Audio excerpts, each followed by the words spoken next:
Okay, cool. So I'm sure this was a very daunting role to take on. Why did you want to do it? Princess Diana's a pretty rad figure in our history, man. Yeah, I didn't know that as deeply as I do now, then. But I instinctively just thought, this was something to lean into, and Paulo's a filmmaker that I've adored for a long time. It's very rare. There are good movies. There are movies that I really love. Doesn't mean the director that made them is like a auteur. Yeah. And you can just tell that this guy is very good at wrangling desires and shoving them into his perspective and going, okay, cool, I'll take credit for all your work. So I wanted that to happen. And why Princess Diana now? I don't know. I think we are still talking about her for a reason. There is, whether or not I can articulate it right now, there is a reason why there is so much content involving her. And yeah, I don't know. I think if we hadn't lost her so soon, she would be telling her own story. I think it's just so easy to be curious about what her life was. We lost her too soon. You know what I mean? I just think if she was able to fill in those gaps, she would do it herself, but we're doing it for her because we love her. And I mean, you're getting Oscar buzz already for this. The teaser, when you said 2 words, pretty much shut down the internet. What has it been like to kind of see this reaction? Oh, it's tight. Yeah, man.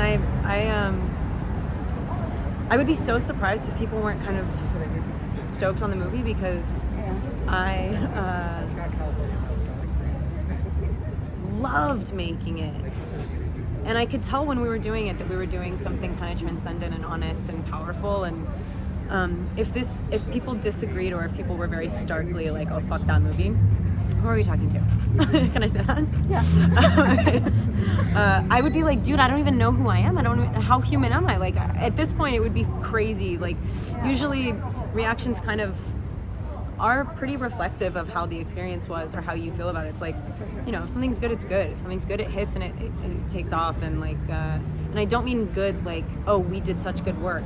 It was the right time to be honest about this one thing, and we were all very truthful in our experience. And if people didn't see that, I'd be like, well, let's stop making movies. I'll go do something else. Yeah, that seems fair. Yeah.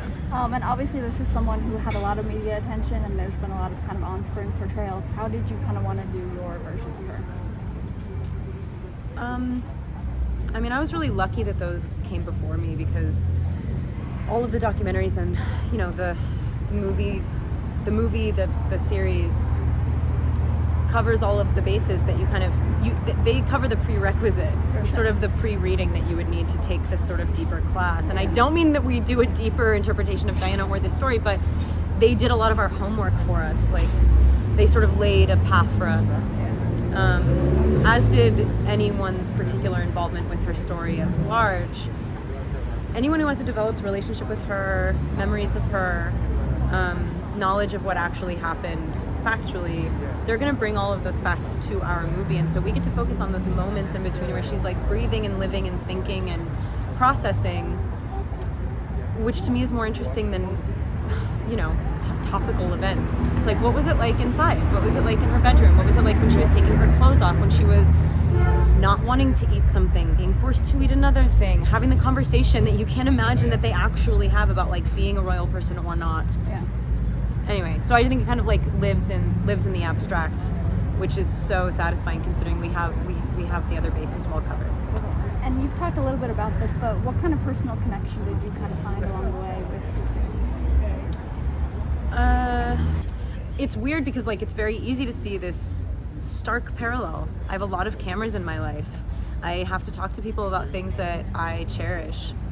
But I'm allowed to do that in a really unencumbered, free way. And I think the only reason I've been sort of reticent to make the comparison or to acknowledge the really clear comparison is because she is running swiftly away from something that feels dishonest, and I am doing the polar opposite. I am fiercely running towards and bashing my face into lenses, being like, wait, does this come through? Does this come through? But I'm allowed to make mistakes and change and evolve and grow with time and with my audience and with the world in a way that she wasn't initially, and got to the point, where she started scheduling her own interviews and made a pretty groundbreaking decision that allowed her to have a voice. So it's difficult to compare because I think it's really easy to be like, oh, it's so annoying that so many people take my picture. The reasons for why those lenses are there are so different. I can't even imagine what it would have been like to be like forced to perpetuate a lie.